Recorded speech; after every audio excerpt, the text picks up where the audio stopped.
Em nome do Pai que me criou, do Filho que me resgatou e do Espírito Santo que me santificou. Divina vontade reina na minha vontade.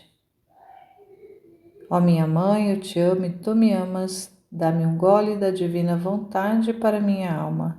Me abençoa, Mãe, para que todas as minhas ações sejam feitas diante de vossos olhos maternais. Vinde, Espírito Santo, vinde por meio da poderosa intercessão do Imaculado Coração de Maria, vossa amadíssima esposa e nossa mãe. Amém. Ave Maria, cheia de graça, o Senhor é convosco, bendita sois vós entre as mulheres, e bendito o fruto do vosso ventre, Jesus. Santa Maria, Mãe de Deus, rogai por nós, pecadores, agora e na hora de nossa morte. Amém. Que bom estar de volta para continuar a leitura e a meditação do Evangelho como me foi revelado. Estamos no volume 1 e hoje a partir do capítulo 30 e vamos dando sequência a essas visões que a Maria Valtorta recebeu de Jesus. Aqui no capítulo 30, o anúncio aos pastores, que se tornam os primeiros adoradores do Verbo feito homem. Então, no último vídeo, foi feita a leitura do nascimento de Jesus. E aqui nós vamos continuando com essas visões e essas cenas que a Valtorta vai estar nos narrando, e vamos ver o que aconteceu nessa cena dos pastores. Ela narrou em 7 de junho de 1944, na vigília de Corpus Christi. Mais tarde, vejo um extenso campo. A lua está no zenite e navega mansamente por um céu apinhado de estrelas. Parecem broches de diamantes fincados em um enorme baldaquim de veludo azul escuro. A lua, ali no meio, sorri com sua cara toda branca, da qual descem rios de uma luz leitosa, que torna branca toda a terra. As árvores sem folhas parecem mais altas e escuras, sobre um solo esbranquiçado, enquanto os pequenos muros que vão surgindo aqui e ali parecem cor de leite, e uma casinha que se vê ao longe parece um bloco de mármore de Carrara. À minha direita vejo um lugar cercado por uma sebe de espinheiros e um muro baixo ao lado de outros dois. Este muro sustenta o teto de uma espécie de alpendre largo e baixo, que na parte interna do recinto está construído. Uma parte com paredes e outra com madeira, de modo que, no verão, as partes em madeira possam ser removidas, transformando-se o alpendre em um grande pórtico. Desse pórtico fechado sai de vez em quando um balir intermitente e curto. Devem ser ovelhinhas que estão sonhando, ou talvez achando que já esteja próximo o dia, pela claridade da lua. Uma claridade excessiva, tal é a intensidade. Está crescendo como se o satélite estivesse se aproximando da Terra, ou brilhando por algum misterioso incêndio. Um pastor chega até a porta, levando o braço sobre a fronte para proteger os olhos. Olha para cima. Parece impossível que ele tenha de se proteger da claridade da lua, mas está mesmo uma claridade tão viva que ofusca os olhos, especialmente os olhos de quem acaba de sair de um lugar fechado e escuro. Tudo está calmo, mas aquela luz causa espanto. O pastor chama os companheiros. Todos vão até à porta. É um grupo de homens cabeludos e de idades diferentes. Alguns ainda são adolescentes e outros já estão de cabelos brancos. Estão comentando aquele fato estranho. Os mais jovens estão com medo, especialmente um menino dos seus 12 anos que começa a chorar, tornando-se alvo das brincadeiras dos mais velhos. De que estás com medo, seu tolo? Lhe diz o mais velho. Não estás vendo o ar assim parado? Nunca viste a claridade do luar? Será que estiveste sempre debaixo da saia da mamãe, com um pintinho sob as asas da galinha choca? Mas ainda terás que ver coisas. Uma vez eu tinha caminhado até as montanhas do Líbano e continuei até além destas montanhas. Eu era jovem e andar não era pesado para mim. Naquele tempo eu também era rico. Uma noite vi uma lua tão clara que pensei que Elias estivesse voltando com seu carro de fogo. O céu parecia um grande incêndio. Um velho daquela época me disse: algum grande acontecimento está para sobrevir ao mundo. Mas para nós, o que de verdade veio foi uma grande desventura: os soldados de Roma. Oh, mas tu verás, se sobreviveres. O pastorzinho, porém, não o está escutando mais. Parece que não tem mais medo, pois deixa a soleira da porta, escapa por detrás das costas do musculoso pastor, onde se refugiou, e sai na paragem cheia de erva, que está na frente do alpendre.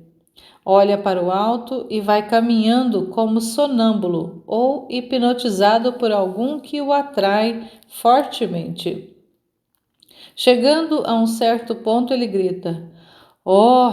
e fica com que petrificado, com os braços um pouco abertos.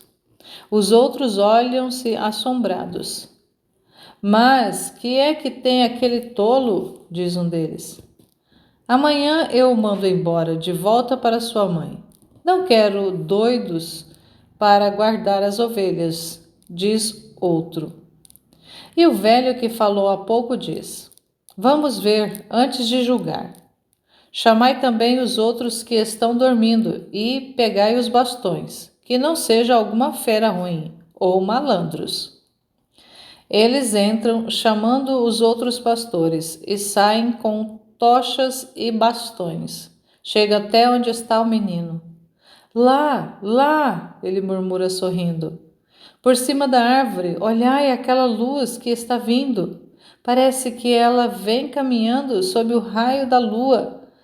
Eis que se aproxima. Como é bela! Eu só estou vendo um grande clarão. Eu também, dizem os outros. Não, eu estou vendo algo como um corpo, diz um dos pastores, no qual eu reconheço ser aquele que deu a escudela de leite para Maria.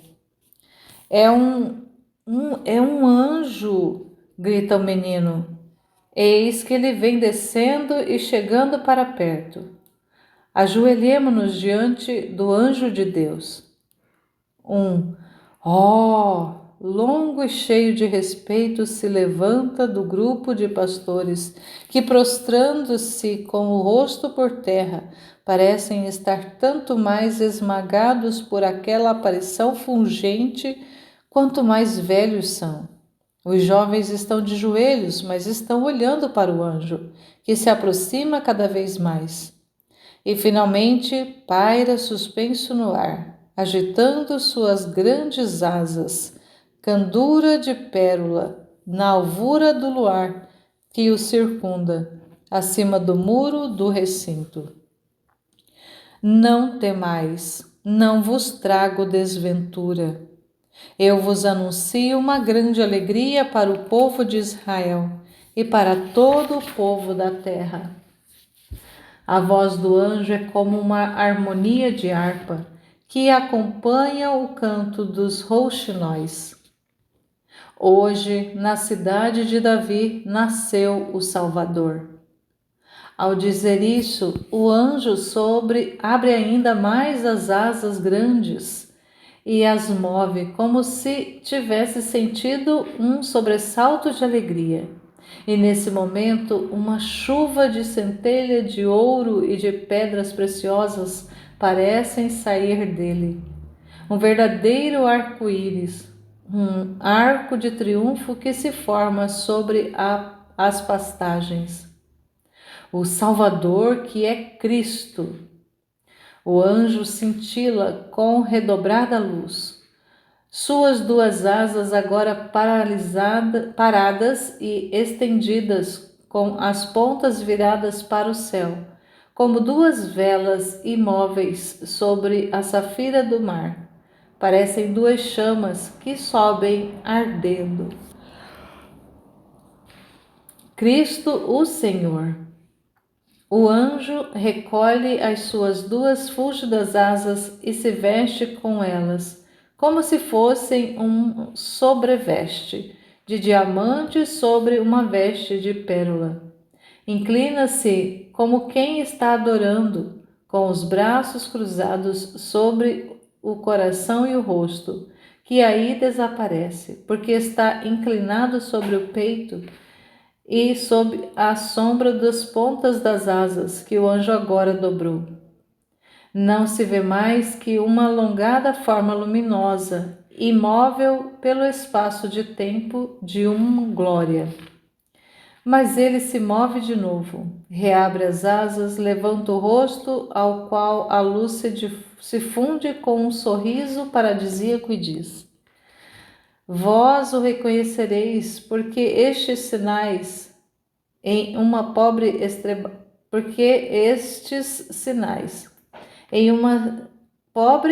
estrebaria do outro lado de Belém, encontrareis um menino envolto em faixas, numa manjedoura de animais, porque para o Messias não foi encontrado um teto na cidade de Davi.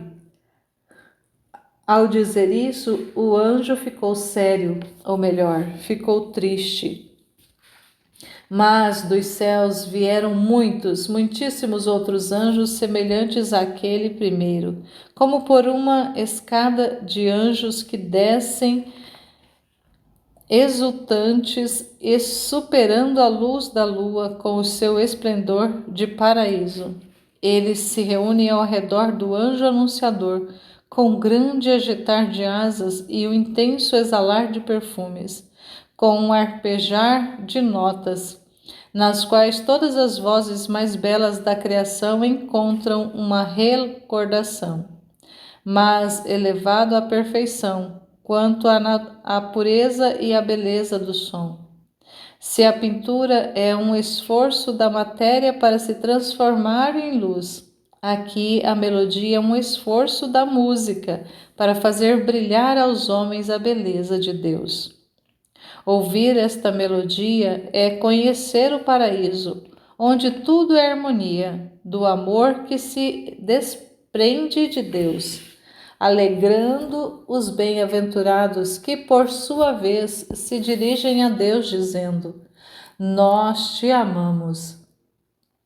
O glória dos anjos se espalha sempre mais ao longe, pelos campos silenciosos, e com ele vai o clarão da luz. Os passarinhos unem seu canto com saudação a esta luz que chegou antes da hora, e as ovelhas dão os seus balidos por este antecipado sol. Mas eu gosto de pensar que são os animais que saúdam seu Criador, como também o boi e o jumento na gruta saúdam o próprio Criador, que veio até eles para amá-los como homem, além de amá-los como Deus.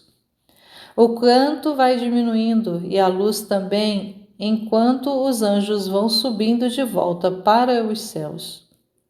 Os pastores também voltam a si. Ouvistes? Vamos lá ver. E as ovelhas? Oh, não acontecerá nada com elas. Nós vamos para obedecer à palavra de Deus. Mas onde iremos? Ele não disse que nasceu hoje? E que não achou alojamento em Belém? E o pastor que deu a escudela de leite, o que está falando agora? Vinde comigo, eu sei, encontrei a mulher, e ela me causou pena. Ensinei um lugar para ela, pois imaginava que não iria encontrar alojamento. Entreguei ao homem uma escudela de leite para ela.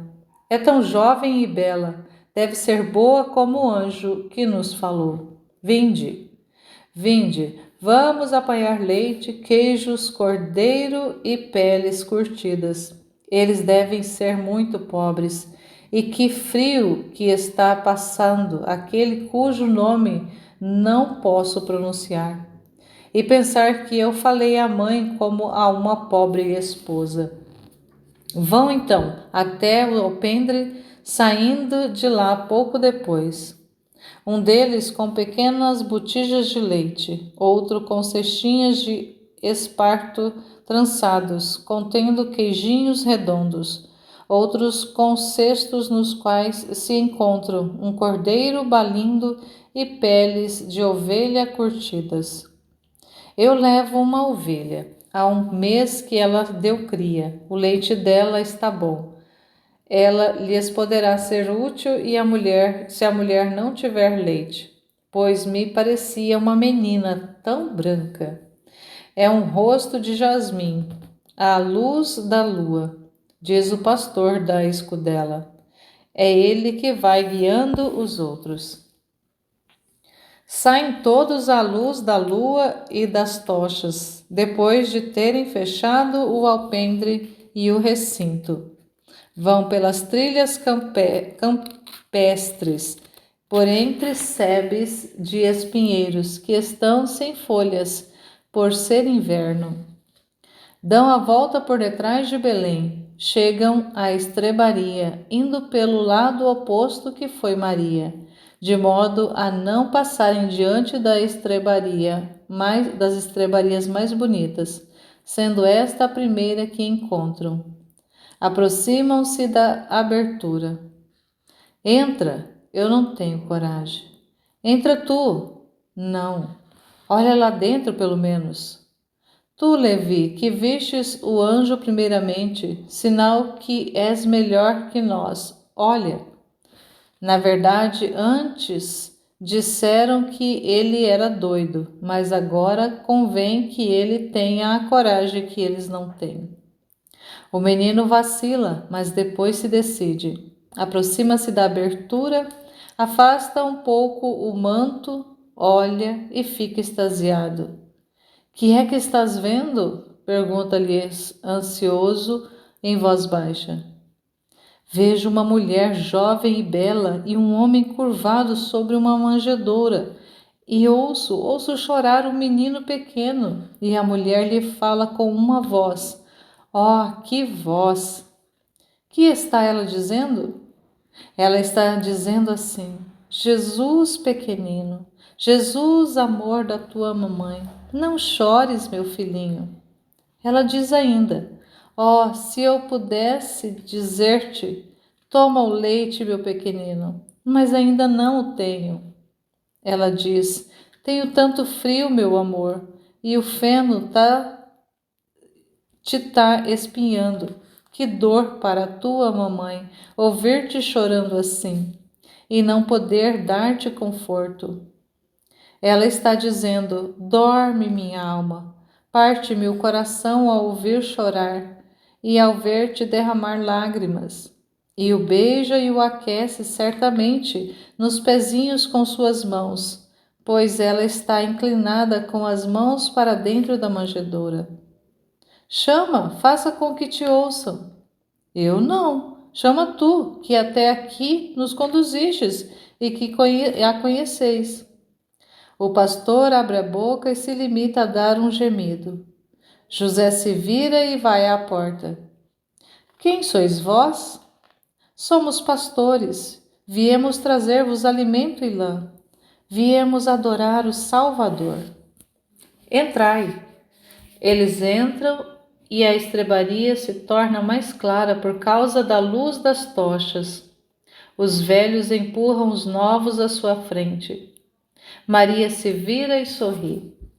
Vinde, diz ela, vinde, e os convida com um gesto e um sorriso, segurando aquele que viu o anjo e puxando-o para perto de si, junto à manjedoura. O menino olha feliz. Os outros convidados também por José vão à frente com os seus presentes e os colocam todos com breves e comovidas palavras aos pés de Maria. Depois se detêm em olhar o menino Jesus, que está chorando baixinho, e sorriem, emocionados e felizes. Um deles, mais corajoso, diz: Toma, ó mãe, é macia e limpa. Eu a tinha preparado para o meu filho que está para nascer, mas te dou. Envolve o teu filho com esta lã delicada e quente. E lhe oferece a pele de uma ovelha, uma pele muito bonita, com muita lã, uma lã muito clara e comprida. Maria soergue Jesus e o enrola nela, e o mostra aos pastores que, de joelhos sobre o feno do chão, o contemplam elevados. Tornam-se agora mais corajosos e um deles propõe: seria necessário dar-lhe um pouco de leite, ou melhor, água e mel. Mas nós não temos mel, que é muito bom para os bebês. Tenho 7 filhos e sei disso. Aqui está o leite, toma-o, ó mulher. Mas está frio, precisa ser quente. Onde está o Elias? Ele tem a ovelha. Elias deve ser aquele da escudela de leite, e não está. Ficou parado lá fora, olhando por uma fenda e não podendo ser visto por causa da escuridão da noite. Quem vos guiou até aqui? Um anjo que nos disse para vermos e junto com Elias nos guiou até aqui. Mas onde estará ele agora? A ovelha de Elias é que com o balido denuncia-o. Venha para a frente, que te estamos esperando. Ele entra com a sua ovelha, envergonhado, porque todos estão de olho nele. Então és tu? Diz José, ao reconhecê-lo. E Maria lhe sorri, dizendo: És bom. Tira um leite da ovelha e, com a ponta de um pano mergulhado no leite quente e espumoso, Maria molha o lábio do menino Jesus, que suga aquela doçura cremosa. Todos sorriem ainda mais, quando, com a ponta do paninho ainda entre os lábios, Jesus adormece com o bom calor da lã. Mas aqui não podeis ficar, aqui faz frio e é muito úmido. E depois, aqui tem um cheiro forte de animais. Isto não faz bem, e não fica bem para o Salvador. Eu sei, diz Maria, com um grande suspiro, mas não há lugar para nós em Belém. Coragem, mulher, nós vamos procurar uma casa para ti. Vou falar com a minha patroa, diz Elias, ela é boa, e vos acolherá, ainda que precisasse ceder-vos o seu quarto. Logo que raiar o dia, vou falar com ela. Ela está com a casa cheia de gente, mas vos arranjará um lugar. Pelo menos para o meu menino. Eu e o José estamos dormindo no chão, mas para o pequenino. Não fique suspirando, mulher. Nisso penso eu. Vamos dizer a muitos o que nos disseram. Não vos faltará nada. Por enquanto, tomai o que a nossa pobreza vos pode dar. Nós somos pastores. Nós também somos pobres e não vos podemos pagar, diz José. Oh, nem nós queremos, ainda que o pudesseis, nós não quereríamos. O Senhor já nos pagou, Ele prometeu a paz a todos. Os anjos diziam assim: paz aos homens de boa vontade.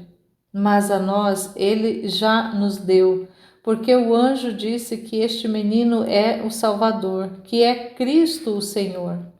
Nós somos pobres e ignorantes, mas sabemos que os profetas dizem que o Salvador será o príncipe da paz. E a nós ele disse que viéssemos adorá-lo. Com isso nos deu a sua paz. Glória a Deus nos céus altíssimos e glória ao seu Cristo. E bendita sejas tu, mulher, que o geraste. És santa porque mereceu carregá-lo no seio. Dá-nos tuas ordens, como nossa rainha, que seremos felizes em podermos servir-te. Que é que podemos fazer por ti? Amar o meu filho e ter sempre no coração os pensamentos que tendes agora. Mas e para ti? Não desejas nada? Não tens parentes aos quais deseja comunicar que ele nasceu? Sim, eu os teria, mas não moram perto daqui, moram em Hebrom. Eu vou até lá, diz Elias. Quem são eles? Zacarias, o sacerdote, e Isabel, minha prima. Zacarias? Oh, eu conheço bem. Durante o verão eu vou para aqueles montes, pois as pastagens por lá são muito boas e bonitas. E sou amigo do pastor. Quando eu souber que estás alojada, irei à casa de Zacarias. Obrigada, Elias. Não precisa agradecer. Grande honra é para mim, um pobre pastor, ir falar ao sacerdote e dizer-lhe: nasceu o Salvador. Não, tu dirás assim: Maria de Nazaré, tua prima, manda dizer que nasceu Jesus e que vades a Belém. Assim eu direi: Deus te recompenses por isso. Eu me recordarei de ti e de todos vós. Falarás de nós ao teu menino? Sim, falarei. Eu sou Elias, eu sou Levi, eu sou Samuel, eu sou Jonas, eu sou Isaque, eu sou Tobias, eu sou Jonatas, eu sou Daniel, eu sou Simeão, eu me chamo João. Eu, José, e meu irmão Benjamim, somos gêmeos. Eu me lembrarei dos vossos nomes. Precisamos ir, mas voltaremos, e te daremos outros que virão para adorar. Como voltar ao ouviu, deixando este menino? Glória a Deus que já nolo mostrou. Deixa-nos beijar a roupinha dele, diz Levi, com o sorriso de um anjo. Maria ergue Jesus devagar e, sentada sobre o feno, oferece os pezinhos envolvidos no linho para que os beijem. Os pastores se inclinam até o chão e beijam aqueles pés minúsculos, cobertos por um tecido. Quem tem barba, beija-a primeiro. Quase todos choram e, quando chega o momento de partir, saem relutantes, deixando ali o coração. A visão cessa aqui, com Maria sentada sobre o feno com o menino no colo e José que, apoiado com o cotovelo sobre a manjedoura, olha e adora. Não tem nem o que comentar dessa narração, é bastante clara essa visão dos anjos que anunciam aos pastores a chegada do Salvador, o nascimento do menino na gruta, que os convida para irem, não os manda na verdade, os manda para irem adorá-lo. E é tão bonita essa cena que a gente não vê em outro lugar essa narração desses detalhes, né? O nome deles, de cada um deles, desses pastores, a reverência, o amor com que eles demonstram ali para com o Senhor. E terem lembrado, né, de levarem ali a lã, o leite, a ovelhinha também que estava amamentando para poder tirar o leite na hora lá para dar para o menino.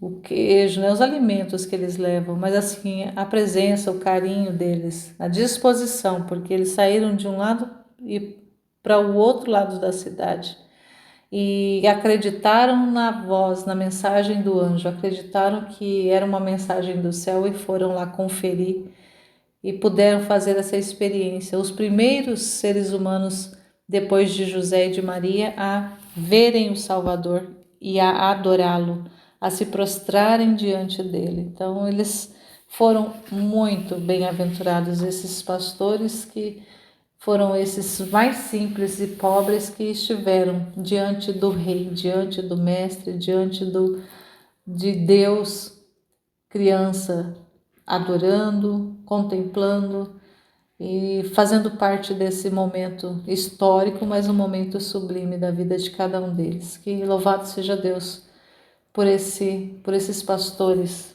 pela presteza de cada um deles, por estarem lá, né? Por terem ido adorá-lo. E aí nesse trecho é Jesus quem vem falar. Então vamos ouvir o que ele quer, que ele vai comunicar nesse de ensino nesse capítulo 30. Jesus diz: Hoje sou eu que falo. Estás muito cansada, mas tem ainda um pouco de paciência. Aqui ele está falando para a Voltorta. Estamos na vigília do Corpus Christi. Eu poderia falar-te da Eucaristia e dos santos que se fizeram apóstolos de seu culto, assim como já te falei dos santos que foram apóstolos do Sagrado Coração. Mas eu quero falar-te de uma outra coisa e de uma categoria de adoradores do meu corpo, precursores do culto a ele prestado. Os pastores são os primeiros adoradores do meu corpo de verbo feito homem.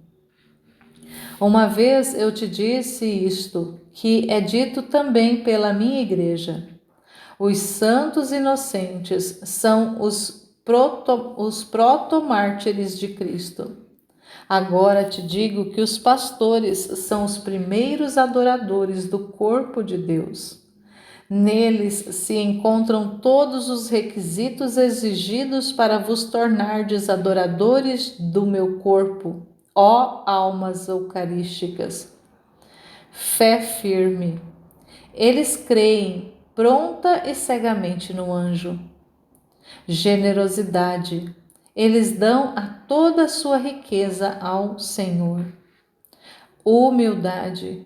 Eles se aproximam dos que humanamente são mais pobres do que eles, com uma modéstia tal em seus atos que não se baixam aos pobres, mas se confessam seus servos. Desejo. Tudo o que não podem dar por si mesmos, esforçam-se para encontrá-lo com apostolado e fadiga. Prontidão na obediência.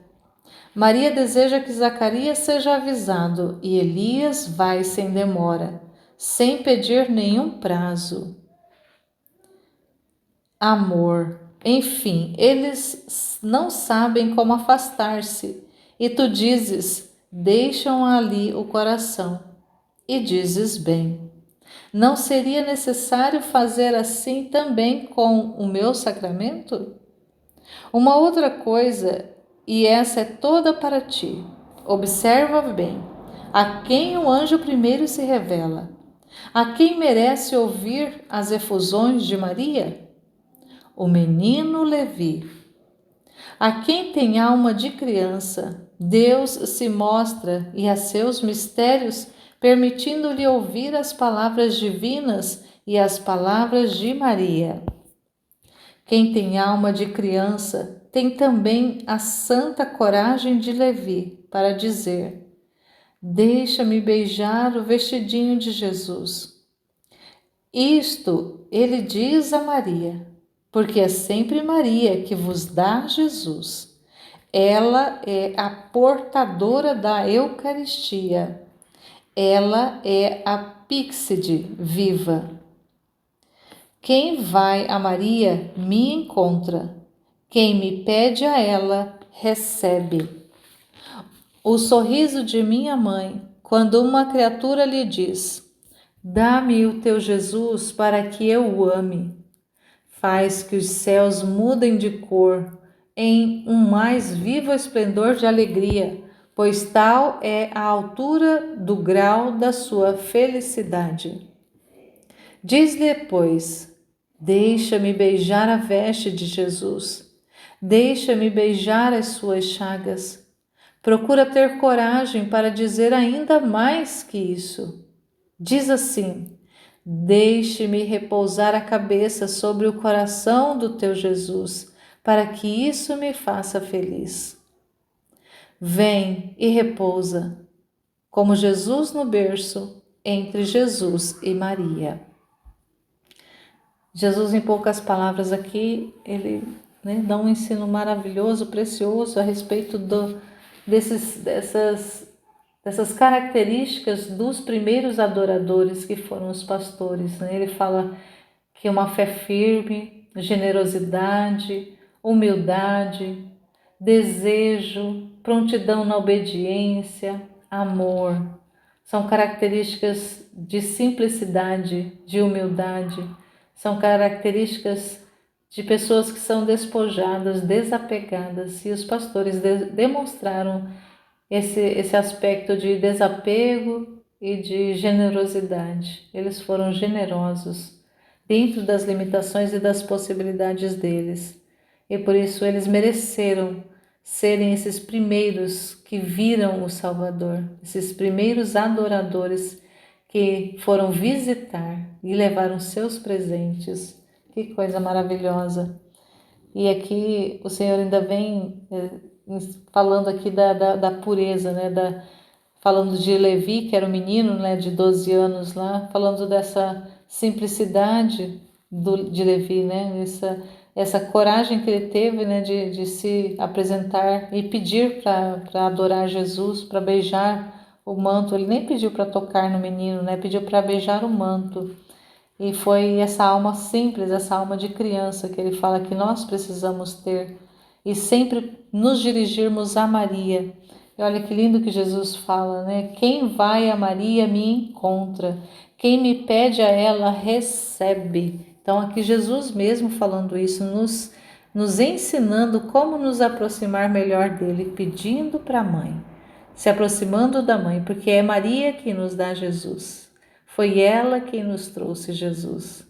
Então, que lindo, Senhor. Muito obrigada por essas palavras que vem selando no nosso coração essa verdade, que nós precisamos recorrer à Mãe. Nós precisamos buscar esse contato contigo através dela. Não que seja uma regra, mas que é uma orientação preciosa, porque ela nos traz a sua presença e ela nos leva até o Senhor. E ela é realmente o caminho mais doce, mais suave, como diz São Luís, de chegar até vós, nosso Senhor. Muito obrigada, Jesus, por esse ensinamento. E no capítulo 31, aqui vamos seguindo, a visita de Zacarias, santidade de José e obediência aos sacerdotes. 8 de junho de 1944. Vejo o longo salão onde vi o encontro dos magos com Jesus e a adoração deles ao menino. Compreendo que estou na casa hospitaleira em que foi acolhida a Sagrada Família, e é aí que assisto a chegada de Zacarias. Isabel não veio com ele. A dona da casa vai lá fora correndo até a varanda ao encontro do hóspede que está chegando e o conduz junto a uma porta onde bate. Depois discretamente se retira. José abre a porta e solta uma exclamação de júbilo ao ver Zacarias. Ele o faz entrar em um quarto pequeno com um corredor. Maria está dando de mamar ao menino. Espera um pouco, assenta-se que deves estar cansado. José arranja lugar para o hóspede sobre sua pobre cama, sentando-se também ao seu lado.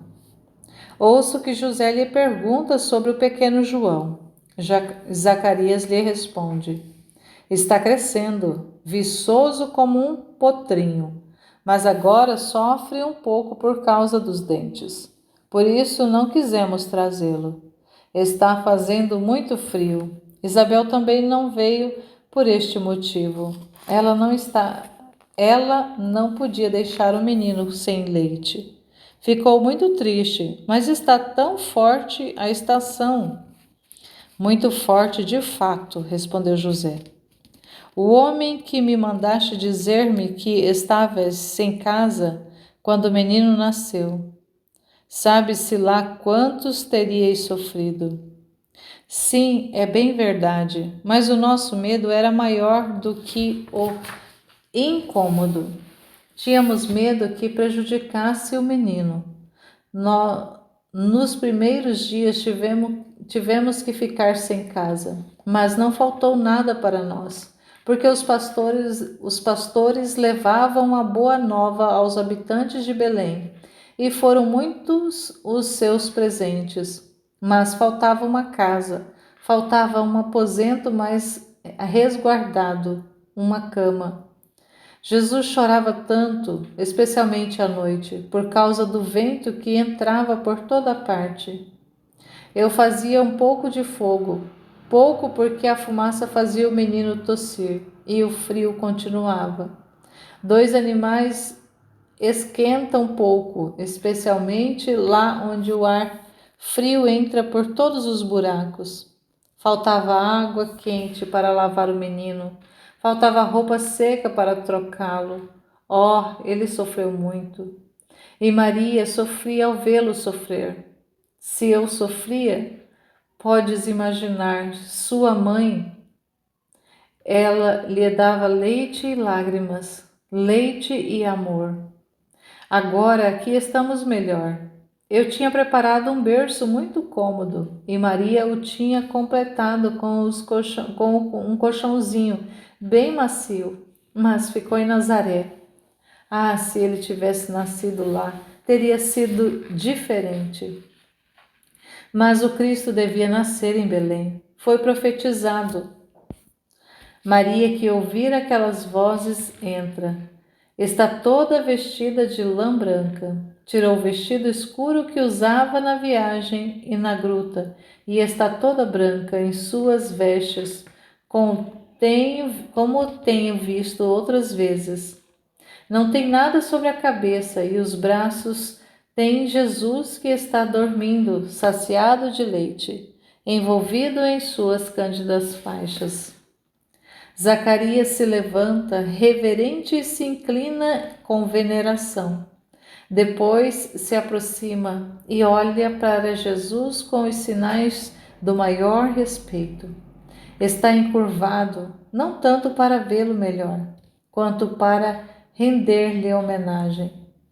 Maria oferece o menino e Zacarias o toma, com tal adoração que parece estar elevando um ostensório.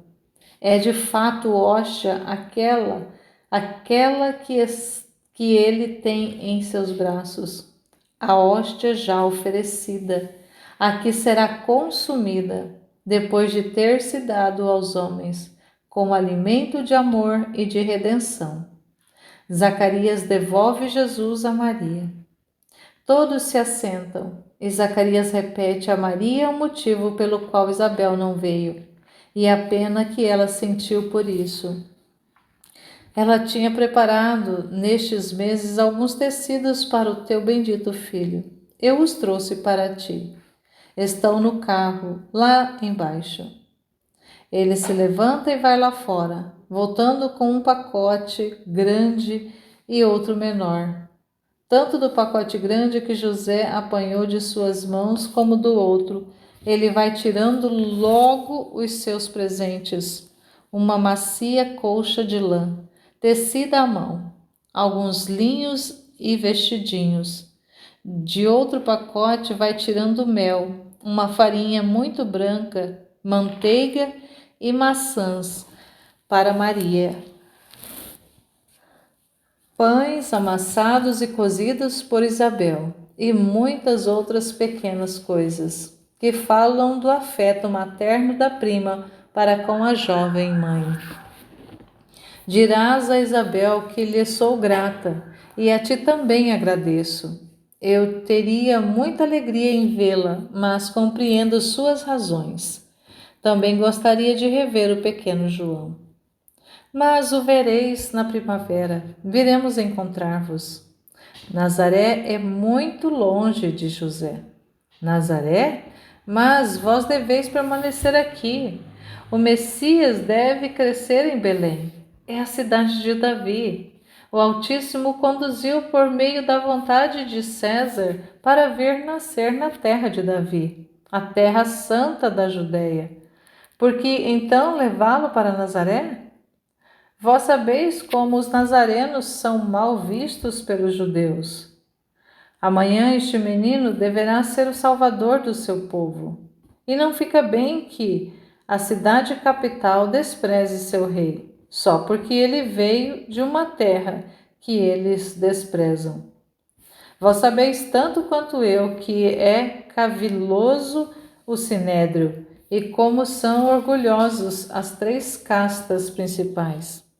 Além disso, aqui perto de mim poderei ajudar-vos um pouco, e por tudo o que possuo, não só as coisas materiais, mas de dons morais a serviço deste recém-nascido. E quando ele estiver na idade de compreender, serei feliz de ser-lhe mestre, como farei ao meu menino, a fim de obter que ele, depois de grande, me abençoe. Devemos pensar que ele está destinado a um futuro brilhante e que por isso deve poder apresentar-se ao mundo com todas as cartas para vencer facilmente a sua partida. Ele certamente possuirá a sabedoria, mas só o fato de que tenha tido por mestre um sacerdote o tornará mais aceito aos difíceis fariseus e aos escribas e tornará mais fácil a sua missão. Maria olha para José e José olha para Maria. Sobre a cabeça inocente do menino que está dormindo, todo rosado e despreocupado, cruza-se uma troca muda de perguntas. E são perguntas veladas de tristeza. Maria está pensando em sua casinha, José pensando no seu trabalho. Aqui tudo está por refazer, num lugar onde até poucos dias atrás eles eram desconhecidos. Aqui não há nada daquelas coisas queridas que foram deixadas lá e preparadas com tanto amor para o menino. E Maria diz: que vamos fazer? Lá deixamos tudo. José havia trabalhado tanto pelo meu Jesus, sem poupar fadiga ou dinheiro. Havia trabalho até de noite, porque de dia trabalhava para os outros, ganhando o necessário para comprar as madeiras mais belas, a lã mais macia, o linho mais alvo para Jesus. Ele tinha construído colmeias e trabalhado de pedreiro para dar à casa uma disposição melhor, a fim de que o berço pudesse ficar no meu quarto, e aí permanecesse até que Jesus estivesse mais crescido, e o berço daria lugar à sua cama, pois Jesus ficará comigo até a adolescência. José pode ir buscá-lo, que deixastes. E onde colocá-lo? Tu sabes, Zacarias, que nós somos pobres, não temos mais que nosso trabalho e a casa. Isto é o que nos dá sustento, sem passarmos fome. Mas aqui, trabalho poderemos achar, talvez. Mas teremos sempre que pensar em uma casa. Esta boa mulher não pode nos hospedar sempre. Eu não posso sacrificar José mais do que ele já se sacrificou por mim. Para mim não é nada. eu penso na dor de Maria, a dor que não está em sua casa, de não estar em sua casa. Maria solta 2 lágrimas grandes. Eu penso que aquela casa lhe deve ser querida como o paraíso, pelo prodígio que nela se realizou. Eu falo pouco, mas entendo muito. Se não fosse por isso, não me afligiria. Trabalharei dobrado, estudo. Sou forte e jovem para trabalhar o dobro do que costumava, para prover a tudo. Se Maria não sofrer muito, e se tu me disser que é bom fazer assim, aqui estou. Farei aquilo que vos parecer mais justo. Basta que a Jesus seja útil. Será útil com certeza. Pensai nisso e vereis as razões. Também se diz que o Messias será chamado Nazareno, objeta Maria. É verdade, mas pelo menos enquanto não estiver adulto, fazei que ele cresça na Judéia, diz o profeta. E tu, Belém, Éfrata, serás a maior, porque de ti sairá o Salvador. Não fala de Nazaré. Pode ser que aquela denominação lhe seja dada por algum motivo a nós desconhecido, mas a sua terra é esta. Tu o dizes, sacerdote, e nós, com dor, te estamos escutando e te atendemos. Mas que dor! Quando verei aquela casa onde me tornei mãe? Maria chora baixinho, e eu compreendo este seu pranto. Oh, se compreendo! A visão me cessa com este pranto de Maria. Também não tem muito o que dizer, né? Porque é uma cena bastante clara essa da visita, da chegada de Zacarias para visitar. E eles já estão numa casa onde eles foram recebidos ali em Belém por uma senhora caridosa. E nessa proposta de Zacarias que eles permaneçam em Belém para facilitar o acesso, porque ficava até mais próximo de Jerusalém, e também porque para ele seria mais cômodo para ele auxiliar. Mas a pretensão de Zacarias ali era ser ali o formador de Jesus. Imagina, ser o mestre do mestre. Mas era essa a intenção dele. Mas vamos ver aqui o que Maria vem dizer. Maria vem ensinar aqui para nós. No outro trecho foi Jesus, agora vem Nossa Senhora nos falar. Vamos ouvi-la, o que ela tem para nos dizer hoje. Depois Maria diz: Tu o compreendes? Eu sei, mas me verás chorar mais fortemente ainda. Por ora eu te alivio o espírito, mostrando-te a santidade de José, que era homem, ou seja, que não tinha outra ajuda para o seu espírito, senão a sua santidade. Eu tinha todos os dons de Deus na minha condição de imaculada. Embora não o soubesse, na minha alma esses dons eram ativos e me davam forças espirituais. Mas ele não era imaculado. A natureza humana estava nele com todo o seu peso grave, e ele devia erguer-se para a perfeição com todo aquele peso, à custa de contínua fadiga de todas as suas faculdades, para poder alcançar a perfeição e ser agradável a Deus. Ó meu santo esposo, santo em todas as coisas, até nas mais humildes coisas da vida, santo pela sua castidade de anjo, santo pela sua honestidade de homem, santo pela sua paciência, pela sua operosidade, pela sua serenidade sempre igual, sua modéstia, por tudo. Sua santidade brilha também neste acontecimento. Um sacerdote lhe diz: é bom que tu estabeleças aqui, que te estabeleças aqui. E ele, mesmo sabendo qual maior será a fadiga que irá encontrar, diz: Para mim não é nada. Penso na dor de Maria. Se não fosse por isso, por mim, eu não me afligiria. Basta que isso seja útil a Jesus. Jesus e Maria são os seus angélicos amores. Não amou nada mais sobre a terra, este meu santo esposo. E desse amor ele mesmo se fez servo. Já o fizeram protetor das famílias cristãs e dos trabalhadores, e de muitas outras categorias. Mas não somente dos agonizantes, dos esposos, dos operários, deveria-se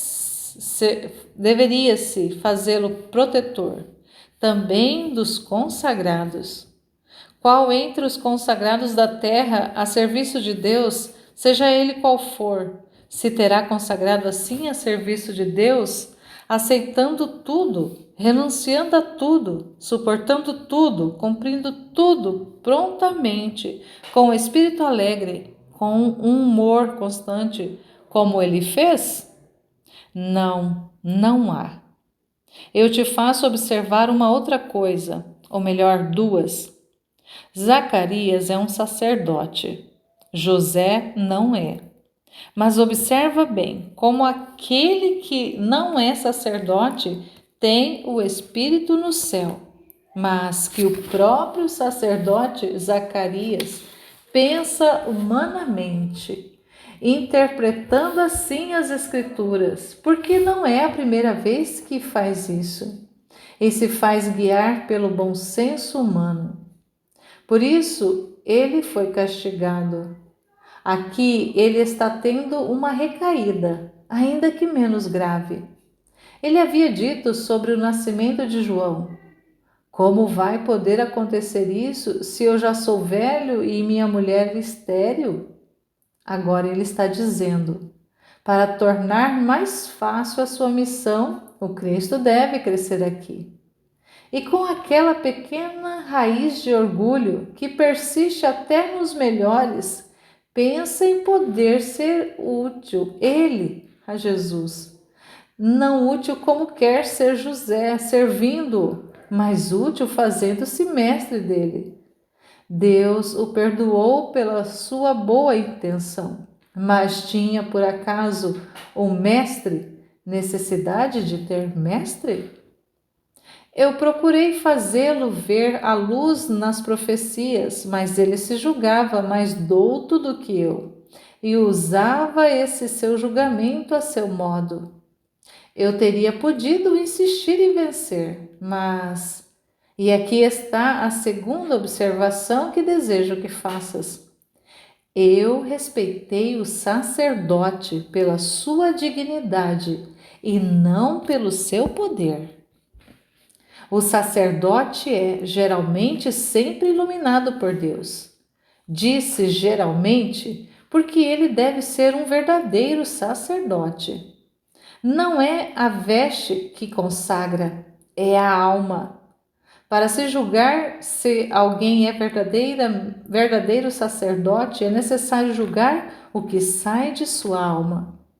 Como disse o meu José, é da alma que saem as coisas que santificam ou contaminam. Como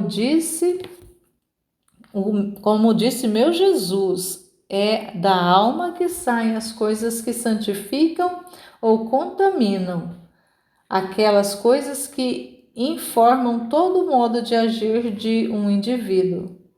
Pois bem, quando alguém é um verdadeiro sacerdote, é geralmente inspirado por Deus. Quanto aos outros, é preciso que se tenha uma caridade sobrenatural e que se reze por eles. Mas meu filho te colocou a serviço desta redenção, e não digo mais nada. Sê alegre ao sofrer, para que aumentem os verdadeiros sacerdotes. E tu repousa na palavra de quem te guia. Crê e obedece a seu conselho. Obedecer salva sempre, ainda quando não é bem perfeito o conselho que se recebe. Tu estás vendo, nós obedecemos e tudo correu bem. É verdade que Herodes se limitou a fazer exterminar os meninos de Belém e dos arredores, mas Satanás não teria podido impelir e propagar estas ondas de rancor até bem mais longe, persuadindo todos os poderosos da Palestina a igual delito, para fazer suprir o futuro rei dos judeus? Certamente teria podido. Teria acontecido nos primeiros tempos de Cristo, quando a repetição dos prodígios havia despertado a atenção das multidões e os olhos dos poderosos. Como teríamos podido, então, se isso tivesse acontecido, atravessar toda a Palestina para vir da longínqua Nazaré até o Egito, a terra hospitaleira, aos hebreus perseguidos, carregando um bebê recém-nascido, e enquanto a perseguição se enfurecia? Foi muito mais fácil a fuga por Belém, ainda que sendo uma fuga igualmente dolorosa. A obediência salva sempre. Lembre-te disso. O respeito ao sacerdote é sempre sinal de formação cristã. Ai, foi Jesus que o disse. Ai dos sacerdotes que perdem sua chama apostólica. Mas ai também de quem acha que lhe é lícito desprezá-los. Porque são eles que consagram e distribuem o pão verdadeiro que desce do céu. Aquele contato os torna santos como um cálice consagrado, mesmo se não são santos. Eles terão que responder a Deus por isso. Vós considerai-os como tais, e não vos preocupeis com outras coisas. Não sejais mais intransigentes do que o Senhor Jesus, o qual, por ordem deles, deixa o céu e desce para ser levado por suas mãos. Aprendei com ele. Se eles são cegos, se são surdos, se têm a alma paralítica e o pensamento doente, se são leprosos por muitas culpas em contraste com a sua missão, se são Lázaros em seu sepulcro, chamai a Jesus para que os cure e ressuscite. Chamai-o com a vossa oração e com o vosso sofrimento, ó almas vítimas. Salvar uma alma é predestinar a própria alma ao céu, mas salvar uma alma sacerdotal é salvar um grande número de almas, porque todo sacerdote santo é uma rede que arrasta almas para Deus. Salvar um sacerdote, ou seja, santificar de novo e criar essa mística rede. Tudo que cair nessa rede é uma luz que se acende à vossa eterna coroa. Vai em paz. Nossa, esse ensinamento também, né? Que Maria vem trazendo para nós a respeito da santidade de José, da simplicidade, da humildade desse homem, muito diferente de Zacarias. Ela faz essa comparação. Zacarias ali realmente ele mostra um pouco de altivez, um pouco de orgulho, um pouco de soberba, um resquício, não escancaradamente, mas ali por baixo daquela situação, daquela orientação que ele dá de eles permanecerem em Nazaré, em Belém. Ali existe, né, aquela intenção de ser ali o mestre de Jesus. E Maria percebe isso. Nossa, como que ela é fantástica, essa mulher, como que ela capta, né, no ar ali a intenção, ela bem subliminar, né, de Zacarias, mas como que eles obedecendo, né, mesmo contrariados, porque para eles era muito mais cômodo voltar para Nazaré, onde já tinha a casa, já tinha os equipamentos, José já tinha os clientes, né, já tinha o trabalho lá para mantê-los, para sustentá-los. E ficar nessa condição ali em Belém, para eles era muito mais doloroso, mais difícil, mas eles obedecem. E aí Maria vai depois dizer a razão, que como que essa obediência que ela fala, né? Obedecer salva sempre. Obedecer salva, porque eles permanecendo em Belém por mais um tempo, propiciou que no momento da fuga eles estivessem mais perto, fosse mais fácil para eles chegarem ao Egito. Se eles estivessem em Nazaré, seria muito mais difícil a fuga deles. E ali em Belém favoreceu muito. Então, de qualquer forma, Deus mesmo inspirou o sacerdote Zacarias a fazer essa orientação para eles e também inspirou-os a obedecer. E obedecendo facilitou a fuga depois que vai ocorrer, né? Nós vamos também ver a narração desse episódio. Mas o que Maria vem falando em seguida a respeito do sacerdote, meu Deus. E nesse tempo que hoje nós vivemos, o quanto que a gente vê de escândalos, de muita mal, de contra-testemunho, e só que assim, né, ela fala que mesmo assim o dever nosso é de orar, de pedir, de oferecer sacrifícios pelos sacerdotes, porque um sacerdote santo leva muitas almas para o céu. E uma pessoa que reza pela conversão e alcança a conversão pela intercessão, a conversão de um sacerdote, tem garantida a salvação da sua própria alma. Então, que lindo isso, né? Para nós entendermos, compreendermos que mesmo que a gente esteja diante de situações que são horríveis, que são lastimáveis e que fere tanto o coração de Jesus em relação aos sacerdócios, né? Claro que não são todos, mas uma boa parte, infelizmente, e que a gente não faça julgamentos, mas que a gente reze, que a gente peça muito para Deus, para a conversão deles, porque são almas também. Os sacerdotes são homens que têm alma e o Senhor olha para as almas, embora sejam homens consagrados e que deveriam ser os primeiros, porque são os queridos, né, do coração de Jesus, são os prediletos do coração de Nossa Senhora, né? A gente aprende isso no livro azul do Padre Gobi lá, que os sacerdotes são os prediletos de Maria. E então, atendendo esse pedido dela, nós devemos pedir, orar e não julgar os sacerdotes, mas orar, porque um sacerdote santo leva muitas almas para o céu. E criticar muitas vezes só vai favorecer com que esse sacerdote leve outras almas com seu mau testemunho. Então, a nossa oração, ela favorece.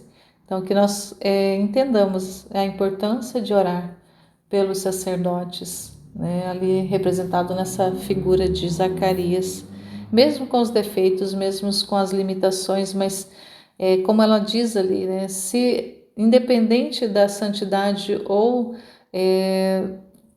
dos pecados que o sacerdote tenha, Jesus ele obedece quando o sacerdote pronuncia as palavras da consagração. Jesus desce do céu e se transubstancia no pão e no vinho pelo poder do Espírito Santo. E ali é uma obediência ao sacerdote que pronuncia, é um comando que o sacerdote faz. E Jesus, né, ele até mesmo no livro do céu tem um texto onde ele fala que ele mesmo ali em mãos impuras, em mãos enlameadas, em mãos pútridas que ele fala, ele é obrigado a descer, porque a unção que o sacerdote recebe ali dá o poder dele chamar Jesus do céu para a terra, para se tornar ali presente naquela partícula de pão e naquela poção de vinho. E independente da condição do sacerdote, então imagina, se o próprio Jesus obedece a esse comando do sacerdote, quem somos nós para criticarmos, quem somos nós para desprezarmos e para condenarmos, essa é a questão, para condenarmos. O que a maioria das pessoas fazem é condenar, não intercede, não reza, não ora, não clama, não pede pela conversão, não considera que é uma alma, mas simplesmente condena. Então, que nós não sejamos mais um desses que condena e que atira as pedras, que Deus nos livre disso.